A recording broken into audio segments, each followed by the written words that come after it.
Feja ka ardhur me na liru, sidomos prej 3 pushteteve. Pushtetit të zullumçarëve, pushtetit të egos ton, edhe pushtetit të ignorancës, paditurisë dhe besimit në turlibudallakie. Besimi në bestytni, në gjanat kota, të cilat nëse besojmë, domethënë veç ja kufizojmë vetit lirinë dhe mendumit. Kulmi i lirisë është të mos lejosh të bëhesh rob i dikujt që është si ti, ose ma poshtë se ti. Çka është kulmi i lirisë? Kulmi i lirisë është të mos lejosh veten të bëhesh rob i dikujt si ti, ose ma poshtë, ose të bëhesh rob i vetes tane.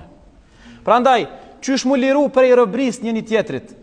Qysh mu liru prej robrisë të dikujt ma poshtë dhe qysh mu liru prej robrisë së egos, mu lidh me Zotin e Madhnushëm. E ferajte men ittakhadha ilahahu hawa. A ke pa ti o Muhammed atë njeri që egon e ka marrë për Zot? Kur je i lirë plotësisht, kur je plotësisht rob i Zotit, kur do që ka arrit me qenë rob i plot i Zotit, vetëm atëherë je i lirë plotësisht.